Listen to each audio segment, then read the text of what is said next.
Hello YouTube, good evening. I wanted to do some updates on my bike. So I got the Reckless 80 on there, the Moto Reckless 80. I like it. It's nice. I got it configured for the most part, but I don't like how it sags. There's no support down here, so I did order a it's a support kind of bracket by, I think it's Nomad Adventure. They're out of Holland.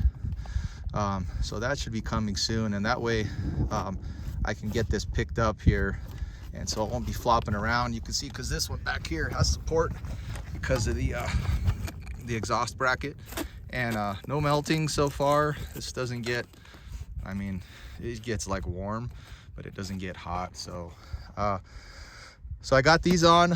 I'm just getting used to riding it around. That update, I already spoke about the seat and the previous one. The tank bag's working good. I did get some handguards. So these handguards, excuse me, I'm getting over being sick. These handguards are not, it says they are not compatible with this bike, but they are. These are for the smaller bikes, like your smaller dirt bikes and whatnot, like the 500s and under, but they fit. This one, I had to do a little spacing of the washers there, because the brake lever was getting kind of close. You can kind of see it was rubbing there, and I noticed it was rubbing, so I adjusted it. But man, I really like these.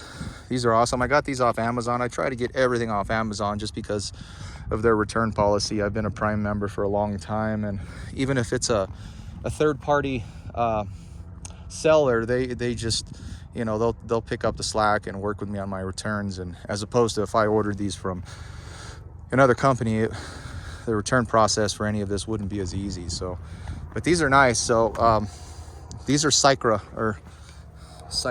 you can see it right there, and they mount up to the handlebars here. It comes with all the hardware. You're going to have to put the larger spacers, obviously, that it comes with.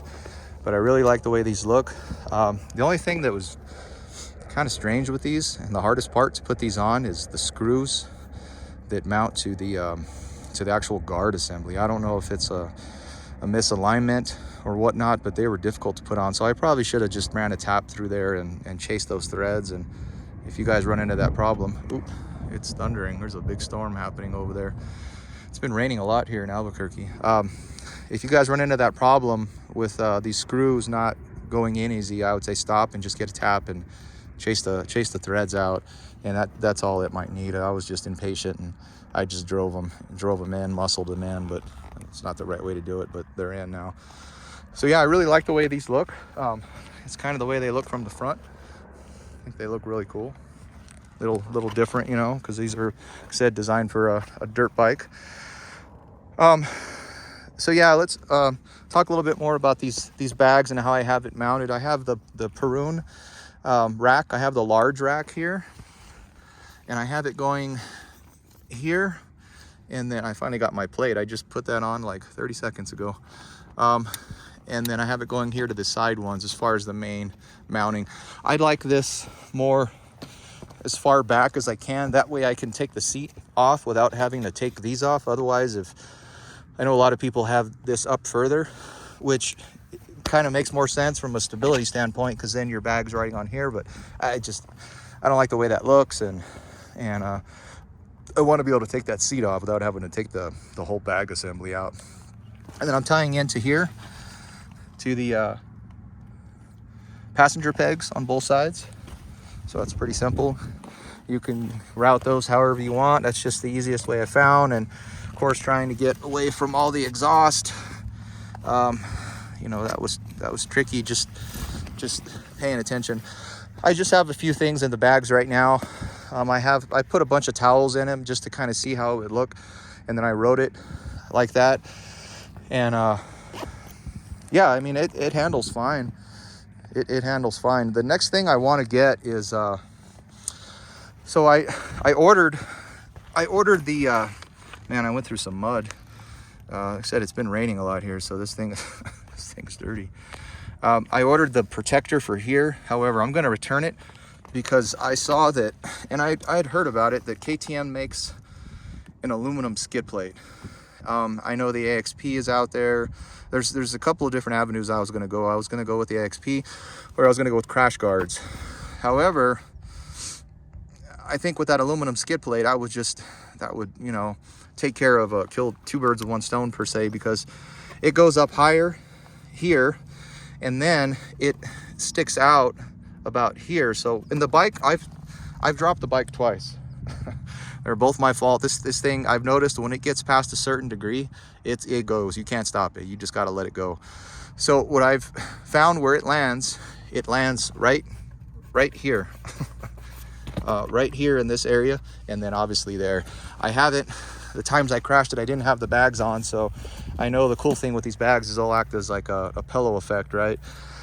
But man, that skid plate's expensive. That's like $400, and I'm working on selling some other stuff right now because I really like that. There's one guy on YouTube, I think he's from France, and he's a master at riding these things. I think his name's Gourdain, or I don't know, but I noticed he had that skid plate on, and I really liked it. I like the fact that it's the main thing I'm concerned about is it's not so much messing these tanks up if I drop it. It's loosening something up higher, right? Or just mess, you know, the fuel pump. I don't know if this has two fuel pumps or one. If you guys could let me know. That's what I'm concerned about. I know these tanks can take a beating, but no fuel tank is designed to just get banged up like that. I'm just worried about it cracking, you know, just kind of the seismic, you know, hit. That's kind of the engineering in me, thinking like that. So yeah, I think I'm gonna get that skid plate. I really like it, and it's all one piece. It's all one piece. It goes under, and it just seems a lot more simplistic. Let me know what you guys think about that. That's kind of my standpoint. I think it just makes sense. Let's see what else I've done. Just put some more stickers on. That's it. Whew. Yeah, that storm is coming. Well, it's not coming over here. It's that over there is west. So Arizona's that way. We are in the, this is the Balloon Fiesta week. Big event here in Albuquerque. Unfortunately, it has been raining like crazy. So this happens about every 2 years. We'll just have 1 year where it's beautiful, and the next year it'll be just shitty. So that's what it's been. I feel bad for all the people that came from out of town. So today's Friday. I think today's the 4th or the 5th. So this weekend's the last weekend of it. But man, it's been raining. It's been raining a lot here, which is unusual. So this is kind of a cool area I found to ride and practice. I'm near one of the airports over here off this is a road that goes back to Camping World, where I usually ride this road to test out the road capabilities. But I found this, and this is nice because man, this is good for practicing, because this is some gnarly stuff here. I didn't come up this way, but I need to practice, because this would be really good practice. I'm gonna go down that way, and that'll be much easier than coming up. But anyways, let's see, what else am I forgetting? Oh, I did a couple more things.